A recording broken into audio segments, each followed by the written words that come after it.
Hi friends, நாம் இன்றைக்கி இந்த வீடியோவில் எதை பற்றி பார்க்க போகிறேன்னா, எல்லாருமே பார்த்தீங்கன்னா பேங்க் அக்கௌண்ட் வச்சுருப்பீங்க. ஸோ எல்லாரோட பேங்க் அக்கௌண்ட்லேயும் மந்த்லி வந்து பார்த்தீங்கன்னா ஒரு மினிமம் பேலன்ஸ் வந்து பார்த்தீங்கன்னா மெயின்டைன் பண்ணிக்கணும். ஸோ அந்த பேலன்ஸ் வந்து பார்த்தீங்கன்னா நீங்கள் மெயின்டைன் பண்ணணும்னா அதற்காக அந்த பேங்க்லேருந்து ஒரு பெனால்ட்டி சார்ஜஸ் போடுவாங்க. ஸோ இதன் மூலமாக பார்த்தீங்கன்னா நீங்கள் வந்து அந்த பேங்க் அக்கௌண்ட் வந்து பார்த்தீங்கன்னா ஒரு பெனால்ட்டி சார்ஜஸ் வந்து கட்ட வேண்டியிருக்கும். இது மாதம் எல்லாருக்கும் எல்லா பேங்க்லேயும் நடந்துகிட்ருக்கு.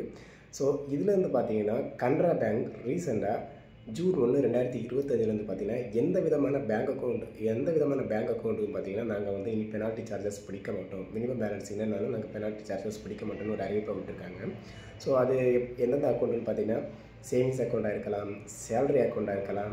இப்போ ஃபாரினில் நிறைய பேர் இருப்பாங்க. ஸோ அவங்க வந்து இங்கே வந்து அக்கௌண்ட் ஓப்பன் பண்ணியிருப்பாங்க இந்தியாவிலேருந்து போயிட்டு. ஸோ அவங்க சேலரி அனுப்புகிற அக்கௌண்ட்டாக இருக்கலாம். ஸோ எந்த அக்கௌண்ட்டாக இருந்தாலும் இனிமேல் வந்து பார்த்திங்கன்னா நாங்கள் வந்து எங்கள் சைட்லேருந்து மினிமம் பேலன்ஸ் இல்லைன்னா நாங்கள் வந்து சார்ஜஸ் பிடிக்க மாட்டேன்னு இந்த கனரா பேங்க் ஓப்பனாக வந்து ஸ்டேட்மெண்ட் விட்டுருக்காங்க. ஸோ இதன் மூலமாக நிறைய பேருக்கு ஒரு பெனிஃபிட். ஏன்னா எல்லாராலுமே எப்போதுமே மினிமம் பேலன்ஸ் வந்து வச்சிருக்க முடியாது.